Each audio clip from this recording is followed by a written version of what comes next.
Bon, ok, la situation. Il y a deux histoires, deux réponses.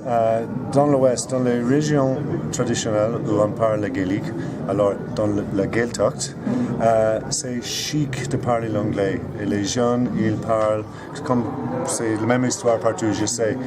Alors, ils quittent la langue ou ils louent des mots de l'anglais dans le gaélique pendant les années teenagers, mais après, ils reviennent aussi. Hors du Gaeltacht, dans les grandes villes, ou dans les années avant, les gens du Gaeltacht ont déménagé. Leurs enfants, ils assistent, ils font des classes dans des diwan irlandaises, Gaelscoilena, et ils parlent un autre gaélique, ils parlent un argot. C'est une nouvelle espèce de langue, avec peut-être la structure anglaise qui domine, quoi. Qui domine, oui. Alors, c'est pas le gaélique naturel historique. Alors, la langue continue, mais dans un autre sens, qui a été pollué, si on veut, par l'anglais. Mais ils parlent. Ils parlent. Les parents leur parlent gaélique ou pas? Oui, les parents, ils parlent. Ça arrive aussi que les parents, et même pour moi, j'ai 3 enfants qui ont maintenant 18 et j'ai des jumeaux de 15 ans. Et quand je parlais en gaélique, j'avais la réponse en anglais. Mais ça, c'est normal aussi. Le plus important est qu'ils reçoivent le gaélique et après, quand ils sont prêts, ils redonnent le gaélique. Mais dans cette semaine, Shakton Gwege, toutes les écoles, c'est un thème pour eux dans les écoles. Ils essayent, les profs des maths, ils essayent d'utiliser un peu de la gaélique.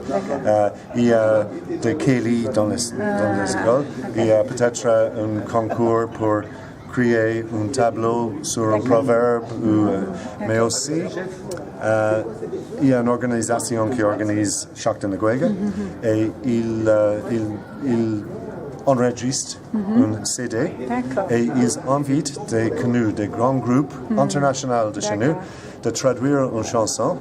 Et j'ai déjà fait une traduction moi pour ce CD.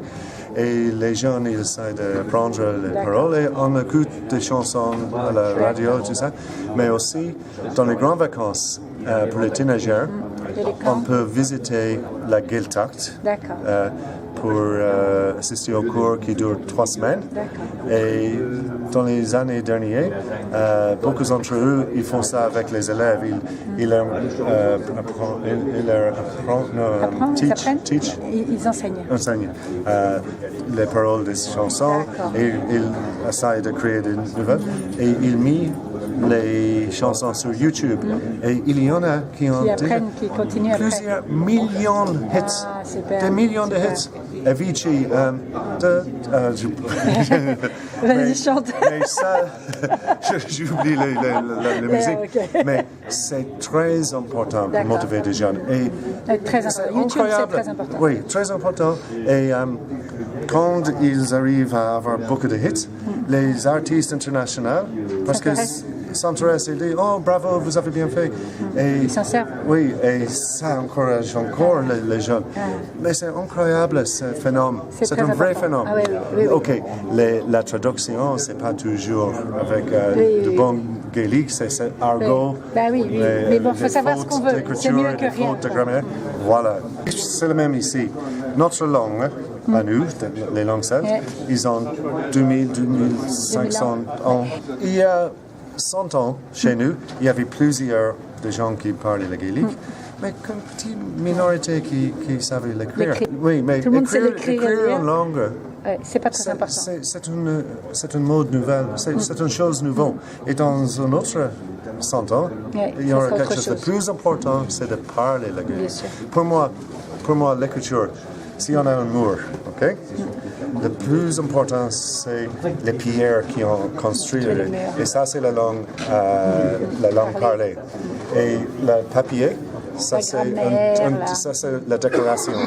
Et l'écriture avec les règles et tout ça, c'est une chose qui arrive après le mur a été construit. Et si on construit un mur avec de la papier d'abord, sans assez de pierres derrière, ça va tomber.